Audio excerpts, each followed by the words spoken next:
In 2012, just weeks before he was set to become the top leader of China, Xi Jinping disappeared completely from the public eye.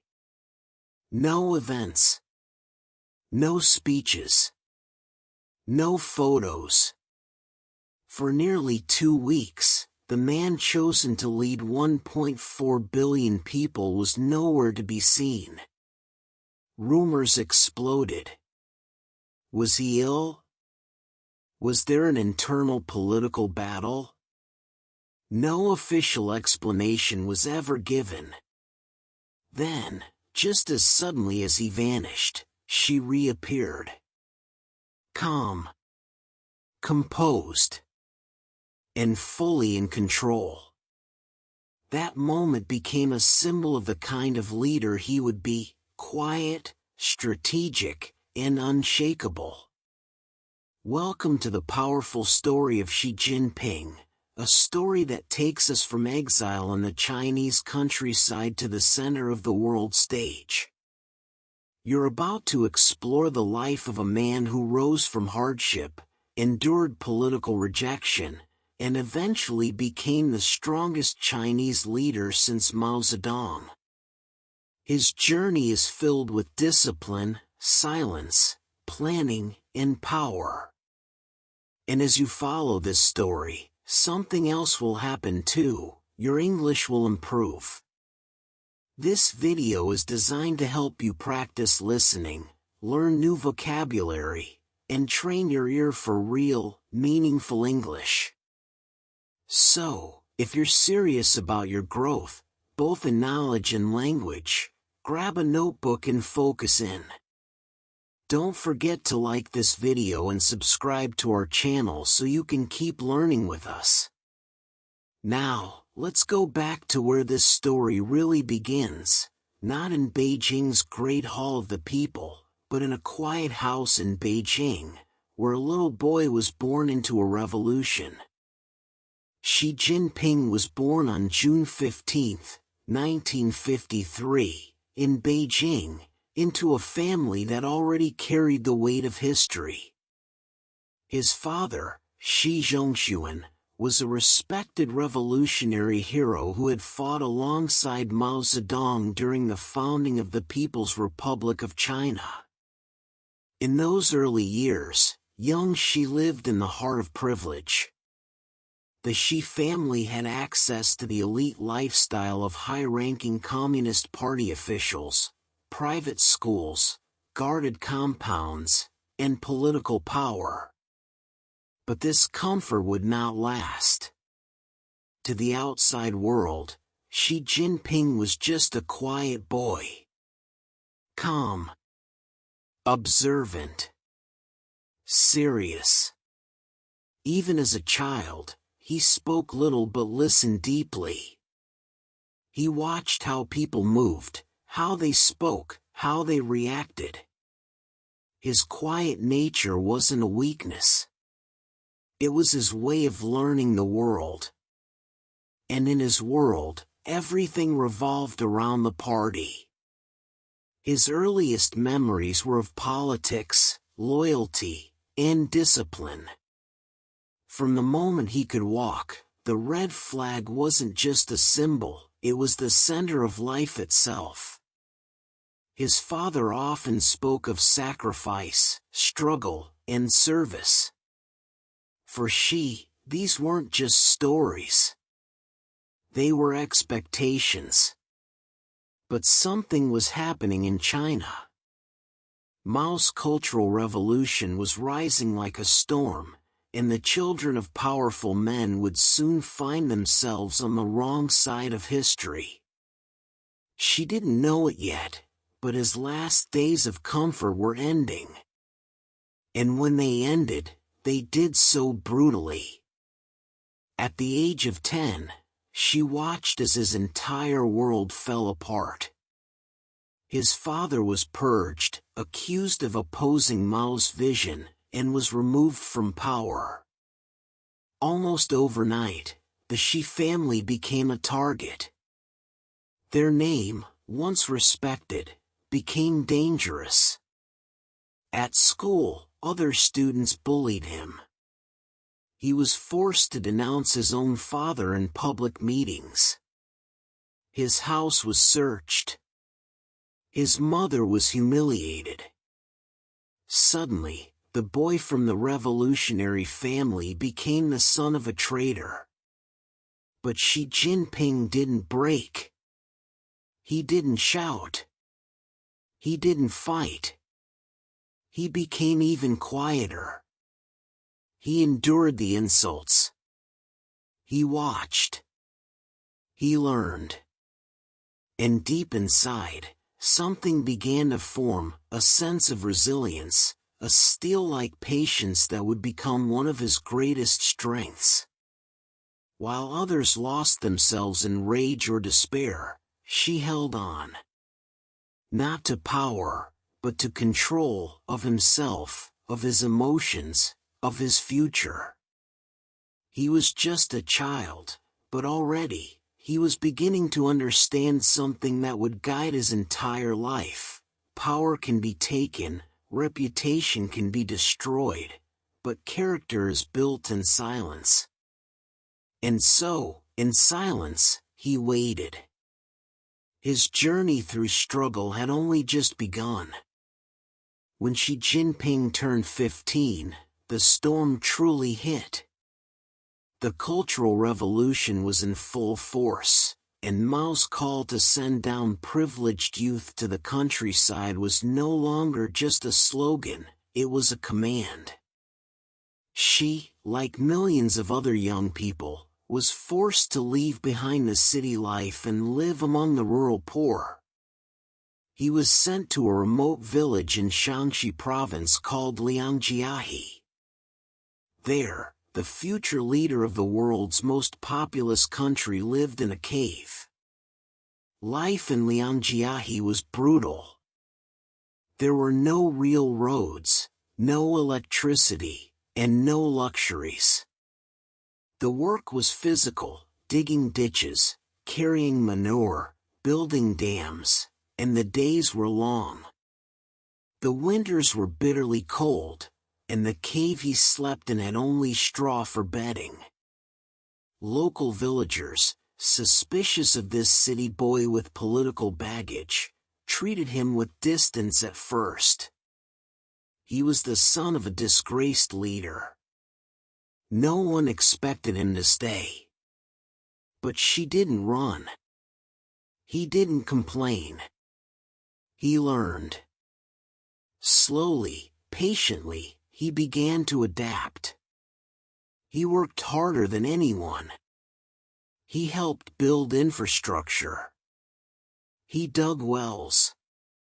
He even cleaned out toilets, work many locals avoided. Over time, the villagers began to trust him. His silence, once seen as arrogance, was understood as discipline. His calm nature earned him respect. One villager later said, "He ate bitterness like the rest of us." But the hardship wasn't only physical. It was emotional. She had been rejected, not only by society, but by the Communist Party itself. His early applications to join the party were rejected multiple times. He was considered untrustworthy because of his father's political disgrace. Each rejection was a message, "You do not belong." But she kept trying. Not once. Not twice. But more than 10 times. Rejection after rejection. Still, he applied. Why? Perhaps because he understood that power in China comes from one source, the party. If he wanted to change his fate, if he wanted to return from exile not just to survive but to lead, he needed to find his way back inside the system. And the only way to do that was from within. So he waited. He worked. And finally, after years of persistence, the party accepted him. The boy in the cave had taken the first step back into the halls of power. Xi Jinping would later say that his years in the countryside were the most formative of his life. That suffering taught him what China really was, not the speeches or slogans, but the people. The hunger. The silence. The strength. In those caves, surrounded by dirt, isolation, and rejection, he found something deeper than ambition. He found endurance. And he learned that survival is not just about strength, it's about patience, about knowing when to move, and when to wait. Years later, when he stood before the world as the leader of a rising superpower, many would wonder how he remained so calm, so composed, even in crisis. The answer was simple. He had already survived exile, humiliation, and silence. Compared to Liang Jiahe, nothing else was truly hard. By the time Xi Jinping left Liang Jiahe, he was no longer just the quiet son of a disgraced revolutionary, he was a man with a mission. The years of hardship in the countryside had given him more than just physical toughness. They had taught him how to survive in a system that could turn on you in an instant. He knew the rules, the dangers, and the power of silence. And most importantly, he understood that to rise in China, you had to rise within the party. She returned to Beijing in the mid-1970s, just as China was beginning to change. Mao Zedong had died, and a new era was on the horizon. The political atmosphere was still tense, but opportunities were slowly opening. She was accepted into Tsinghua University, one of China's most prestigious institutions. There, he studied chemical engineering, but his focus wasn't only academic. He joined the Communist Youth League and stayed close to the political movements happening around him. He kept his head down. He avoided controversy. And he studied not just textbooks, but people, how they moved, how they spoke, how they made decisions. After graduation, she didn't rush into high-level politics. Instead, he chose the long road, starting at the very bottom. His first jobs were modest. He served as a low-level official in Hebei province. There were no cameras. No fanfare. Just long hours, paperwork, and quiet observation. But this was Xi's strength. While others chased fame or rushed to climb the ladder, Xi built his reputation slowly. One meeting at a time. One report at a time. He moved from Hebei to Fujian, a coastal province. There, he spent over a decade working in various leadership roles.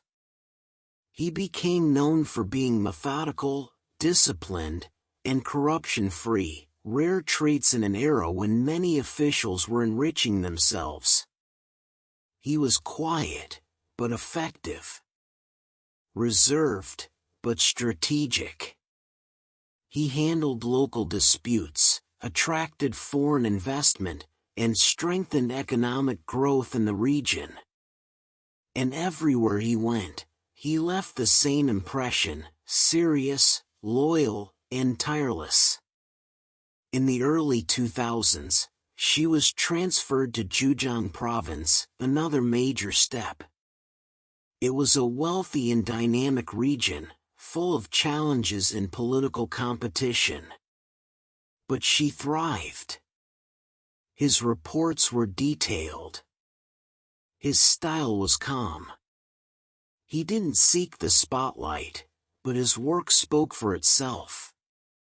And more importantly, he avoided scandal. In a political environment filled with land deals and corruption, Xi's name remained clean. At each stage of his journey, Xi Jinping built something bigger than a resume. He built trust. Quietly, carefully, patiently. He was crafting a profile that was hard to attack. He wasn't flashy. He wasn't extreme. He was steady. And in Chinese politics, where sudden moves can be fatal, that steadiness became his greatest weapon. By the time he reached the senior ranks, people had stopped seeing him as the son of a purged revolutionary. He had earned his own place. And though few knew it then, the man who had once shoveled dirt in a cave was now being watched closely by those who would soon choose the next leader of China. While Xi Jinping was carefully climbing the political ladder, he was also shaping his personal life, quietly, as always. Unlike many in the public eye, Xi kept his private world largely hidden. But behind the official titles and formal speeches was a man shaped by loyalty, discipline, and deep personal conviction. His first marriage, in the early 1980s, was short-lived. It ended in divorce after just a few years, reportedly due to the pressures of his political work. She rarely spoke about it. In fact, he rarely spoke about his personal life at all. But not long after, something unexpected happened. He met Peng Liyuan, a famous folk singer and a well-known face across China. Peng was everything she was not: expressive, glamorous, and beloved by the public.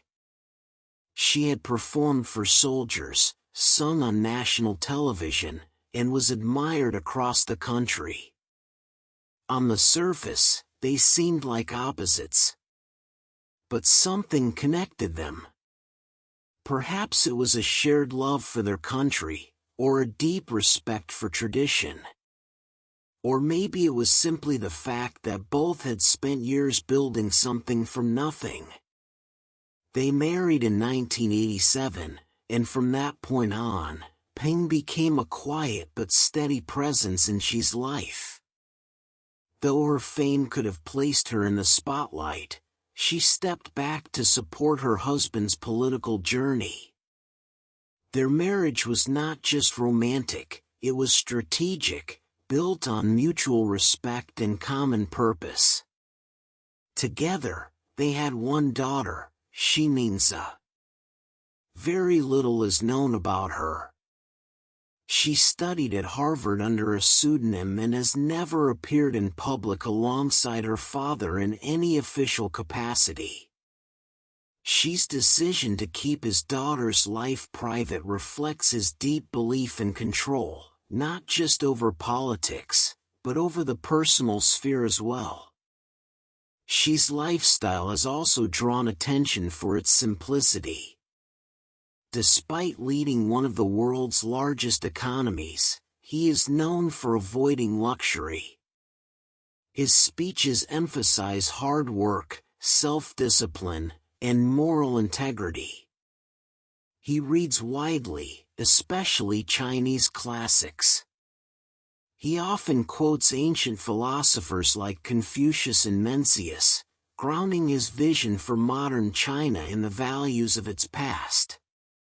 He once said, "Empty talk harms the country, hard work makes it thrive." This belief in action over words is something that shows in his leadership style, and in his life. Unlike many political figures, Xi does not seek celebrity. He does not charm with jokes or dramatic gestures. Instead, he projects something far more traditional: seriousness, duty, and a quiet sense of national purpose. And yet, This controlled, measured life is not without complexity. Xi's beliefs are not just personal, they are political. He sees himself not only as a leader of the party, but as a guardian of China's culture, strength, and identity. To him, personal discipline is not separate from national discipline. In many ways, they are the same.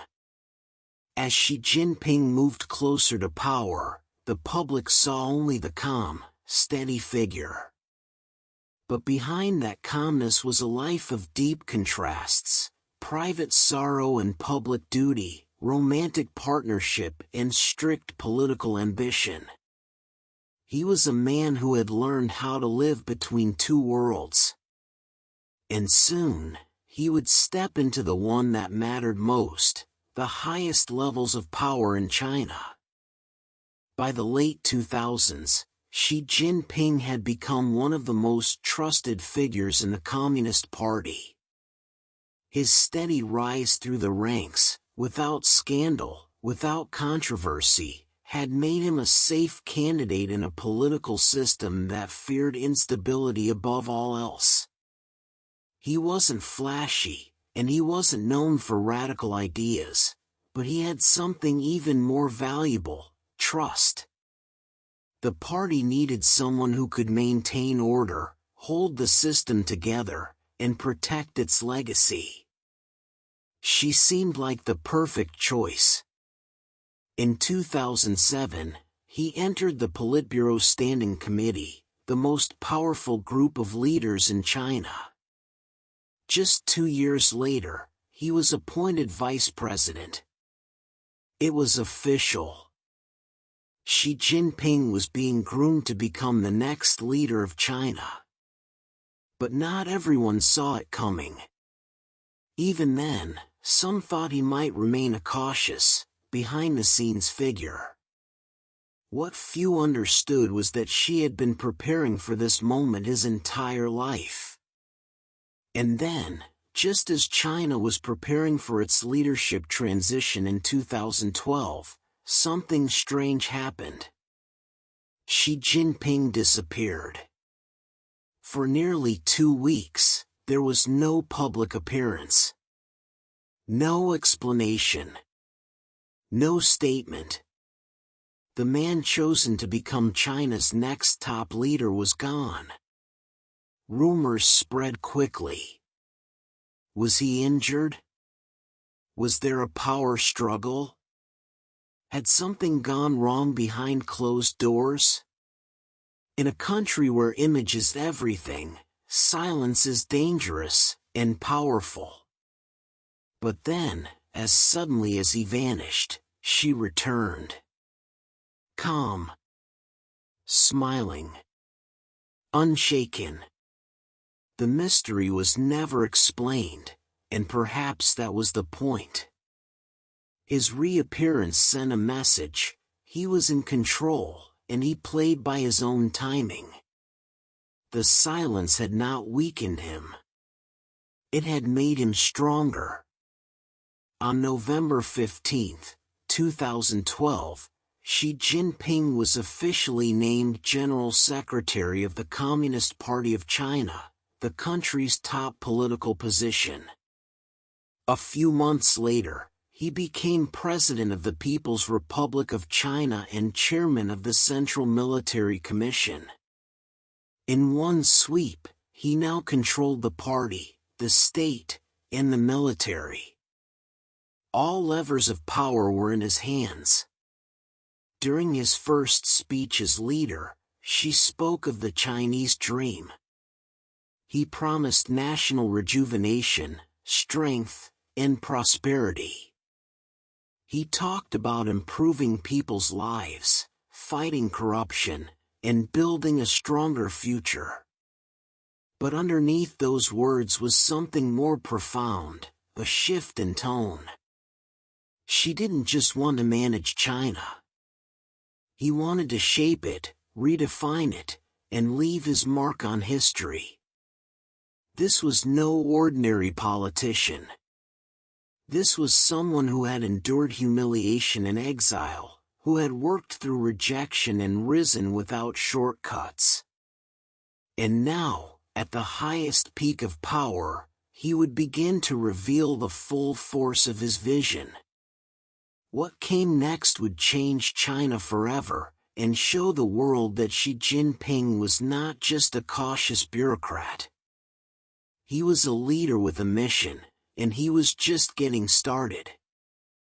From the very beginning of his leadership, Xi Jinping made one thing clear: this would be a new chapter for China. No longer content with quiet growth and backstage diplomacy, Xi began to reshape the entire structure of power, governance, and national identity. His vision wasn't just about economics, it was about culture, ideology, and control. One of his first and boldest moves was a nationwide anti-corruption campaign. The message was sharp and simple: no one is above the law. Corruption had long been a serious problem in China, eating away at public trust and government efficiency. But under Xi, the crackdown went deeper than anyone expected. High-ranking officials, wealthy business leaders, and powerful military figures were arrested, investigated, and punished. Some called it justice. Others saw it as political cleanup, removing rivals while strengthening his position. In either case, the results were undeniable. Millions of party members were disciplined. Dozens of top leaders were removed. The public saw a leader who was finally taking corruption seriously. But behind the campaign was something more strategic: loyalty. Xi wasn't just clearing out bad behavior, he was building a party that answered to him. At the same time, he revived the idea of the Chinese dream. It was a phrase with deep emotional weight. After a century of humiliation, war, poverty, and struggle, China was now strong. She wanted the people to believe in a shared destiny, a future of national pride, economic prosperity, and global respect. His dream wasn't personal. It was collective. And it required sacrifice. She began to reshape education, media, and entertainment to align with national goals. Schools were encouraged to emphasize party history. Films, television, and music were guided by themes of patriotism and moral strength. Social media, once a place of free expression, came under tighter control. Criticism of the government was silenced. Foreign ideas that challenged the party were filtered or banned. But Xi didn't only focus inward. He also turned his eyes to the world. Under his leadership, China launched the Belt and Road Initiative, a global infrastructure plan that would connect Asia, Africa, and Europe through Chinese-built roads, ports, and railways. It was not just about business. It was about influence. Soft power. A new version of global leadership. Domestically, he pushed for self-reliance in technology and innovation. He promoted Chinese companies like Huawei and Tencent, aiming to reduce dependence on Western imports. He spoke often about national security and the need to guard against foreign threats, economic, ideological, and political. And yet, even as he expanded China's reach and tightened its internal discipline, Xi remained a man of few words.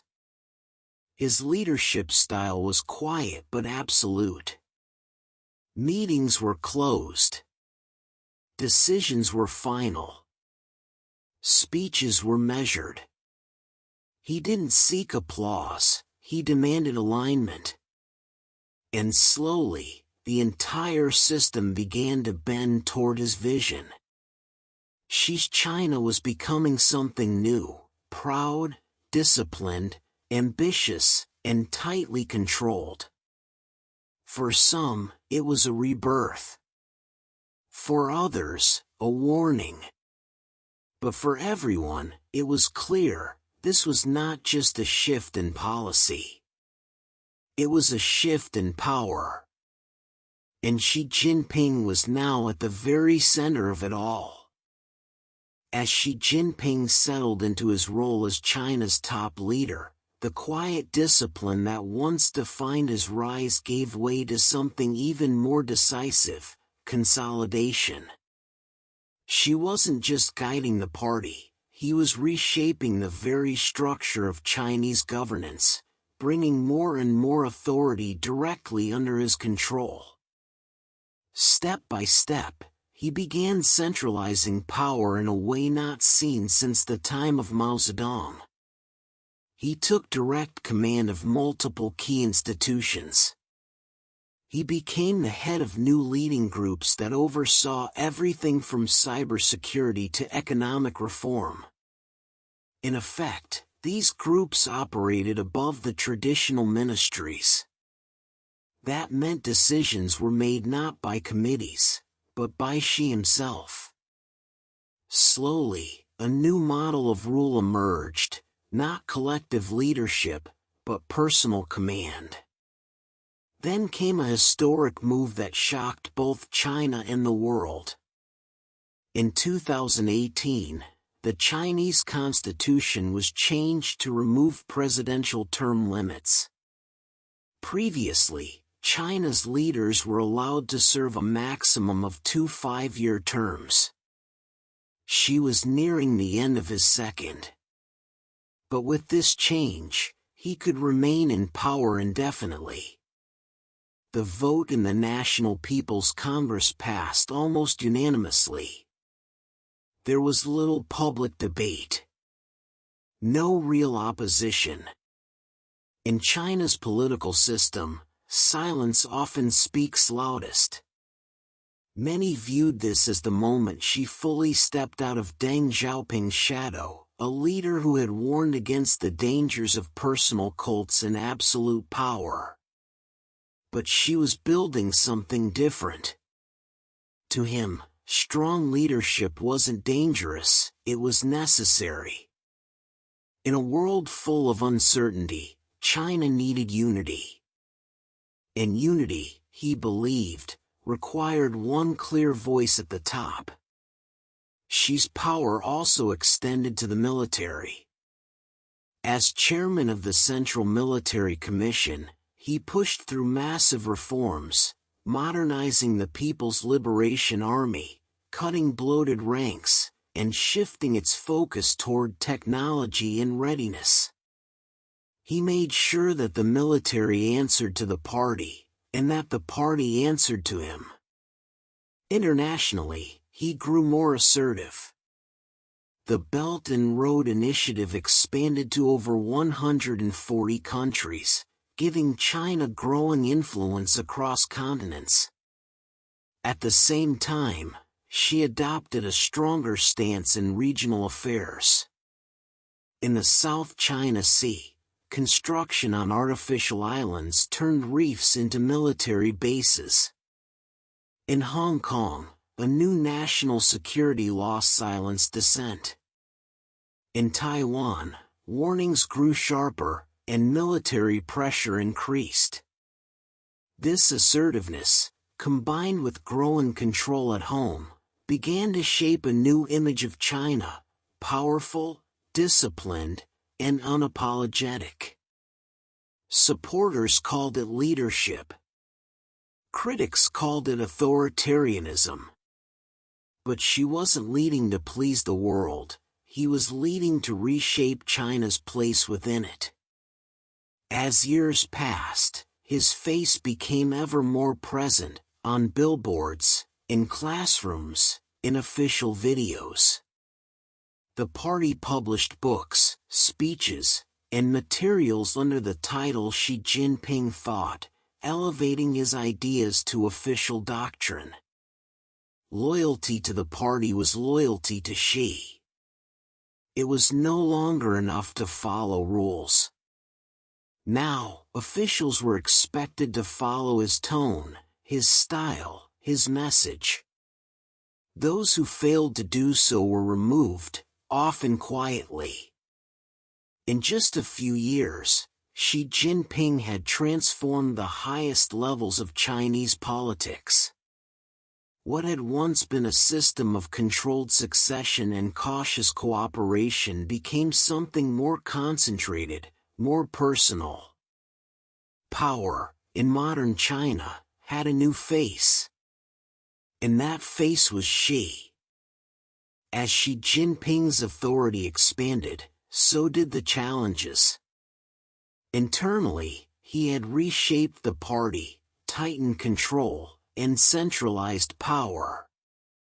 But the price of such control was growing tension, within the system, among citizens, and with the rest of the world. While many admired his discipline and decisiveness, others began to question the cost of such a tightly managed vision of progress. Censorship, already common in China, intensified under Xi. The Internet, once a space for limited public expression, became heavily monitored. Foreign websites were blocked. Sensitive topics disappeared from search engines. Social media posts critical of the government were quickly removed. Bloggers and journalists who questioned the party's direction were silenced. Some disappeared altogether. The rise of digital surveillance marked a new era. Under Xi's leadership, China built one of the most advanced systems of state monitoring in the world. Cameras equipped with facial recognition were installed in cities across the country. Citizens' digital activity was tracked, and a new tool, the social credit system, began to rank people based on behavior, purchases, and loyalty to the party. Supporters saw this as a way to build trust and safety. Critics warned it was a path to total control. Abroad, Xi's China was also facing growing resistance. The United States, once focused on cooperation with China, now saw Beijing as a strategic competitor. Under President Trump, a trade war erupted. Tariffs were imposed. Accusations flew. The world began to divide, nations choosing between the West and a rising China. Then came a crisis that would test Xi's leadership more than anything before, the outbreak of COVID-19. The virus first appeared in the city of Wuhan in late 2019. Initial cases were kept quiet. Doctors who tried to raise the alarm were silenced. One of them, Dr. Li Wenliang, later died of the virus, becoming a national symbol of both tragedy and truth. When the situation could no longer be hidden, Xi's government moved quickly, imposing massive lockdowns, building hospitals in days, and mobilizing national resources. China's response was intense, efficient, and tightly controlled. Internationally, however, the early handling of the outbreak drew sharp criticism. Many blamed China for failing to inform the world in time. Accusations about transparency, cover-ups, and misinformation spread rapidly. Trust between China and the West weakened even further. Inside the country, though, Xi's grip remained firm. Through strict lockdowns and closed borders, China managed to control the virus more rapidly than many other nations. State media praised the government's leadership. National pride grew. But at the same time, the human cost of isolation, fear, and silence remained just beneath the surface. Despite all this, Xi showed no signs of retreat. He pushed forward with economic reforms, technological innovation, and global diplomacy. But criticism, from human rights groups, foreign leaders, and even some academics within China, grew louder. Issues in Xinjiang, Hong Kong, and Tibet became international flashpoints. Allegations of human rights abuses and forced labor led to sanctions and diplomatic boycotts. Still, Xi remained unmoved. He believed that China's future required unity, control, and strength, not openness to foreign influence. His leadership style, shaped by decades of hardship and observation, had little space for doubt or compromise. And yet, behind the firmness, there was a reality he could not ignore: the world was changing. Global tensions were rising. Economies were shifting. Public opinion, once distant, now traveled faster than ever. Xi Jinping had built a powerful system, but one that now faced more eyes, more pressure, and more uncertainty than ever before. The next chapter of his story would not just be about leading China. It would be about defending what he had built, against critics, crises, and the constant weight of history. By the third term of his leadership, Xi Jinping was no longer just a national figure. He had become a defining presence on the global stage. Under his command, China had transformed from a manufacturing powerhouse into a strategic, diplomatic, and technological competitor to the West. His leadership style, once viewed as cautious, was now seen as bold, and increasingly uncompromising. Countries around the world began to feel the influence of Xi's China. Some welcomed it. China had invested billions in Africa, Latin America, and Southeast Asia through the Belt and Road Initiative, building roads, ports, and railways that transformed economies. Leaders in developing countries praised China for offering loans and infrastructure without the political conditions often tied to Western aid. They saw China not only as a business partner, but as a model for growth. Others, however, viewed this influence with suspicion. In Europe and North America, questions were raised. Were these loans creating dependency? Was China's growing control over key industries a threat to national security? Western companies were pressured to follow Chinese rules when operating in its market, including censoring content or staying silent on political issues. The price of doing business with China was rising, not in money, but in compromise. Under Xi, China also began asserting itself in international organizations. It gained leadership roles at the United Nations and expanded its voice in the World Health Organization, the World Trade Organization, and other global platforms. The message was clear: the world order should no longer be led by one set of values.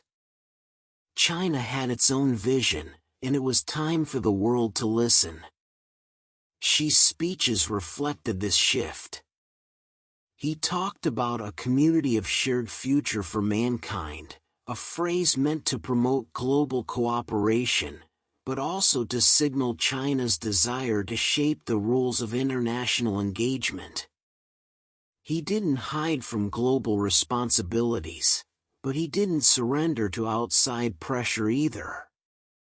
In his eyes, China's rise was not something to fear. It was something to accept. Back home, these moves were celebrated as signs of strength. Schoolchildren learned about Xi's achievements. State media portrayed him as the wise architect of a modern China. His foreign visits were covered with grandeur and pride. Every handshake, every agreement, every international summit became part of a story. China was back on top. But not everyone agreed on what that meant. In Washington, leaders from both parties labeled China as the greatest geopolitical challenge of the century. In Australia, universities re-evaluated their academic partnerships. In India, border tensions escalated. Across Asia, Europe, and North America, governments rethought their ties to Beijing. Still, Xi pressed on. He believed history was on China's side. He often quoted ancient Chinese wisdom, reminding audiences that great nations endure storms to reach clear skies. For him, confrontation with the West was not a threat, it was a phase. And as long as China remained strong, patient, and united under his vision, it would outlast the noise. In many ways, the world's reaction to Xi Jinping revealed just how far he had taken China. No longer dismissed, no longer underestimated, the country was now central to every major global conversation, from climate change to cybersecurity, from trade to military balance. And at the center of it all stood one man, shaped by rural hardship, political silence, and disciplined ambition. Whether admired or feared, Xi Jinping had redefined what it meant to be a Chinese leader in the 21st century.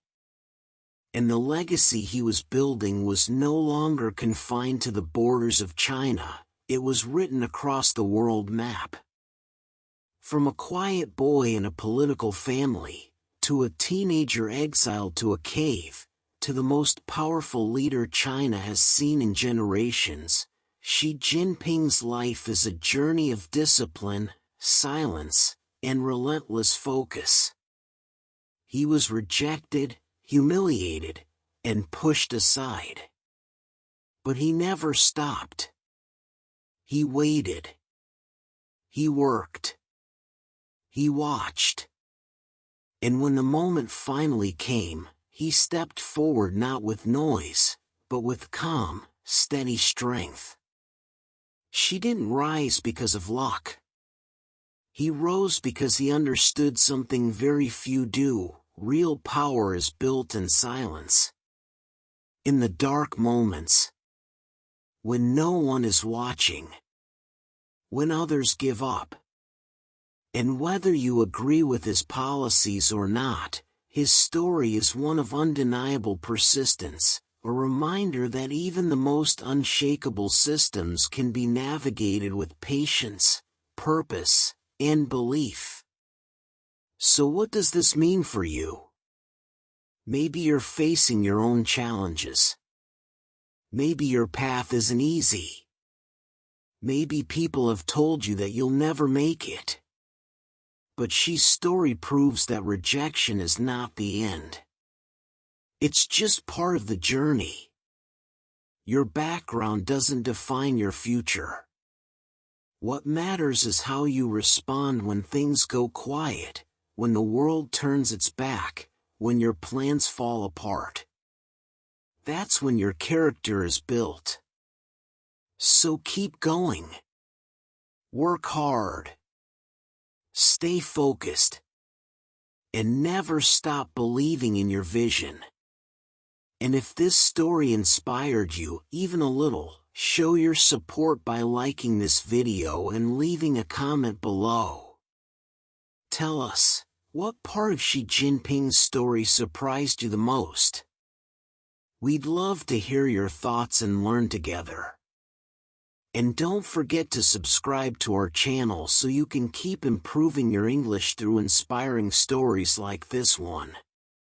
Do you want to improve your English 20x faster? Whether it's grammar, conversation, or fluency, we have the perfect material for you. Click the link in the description or the first pinned comment and take your English to the next level.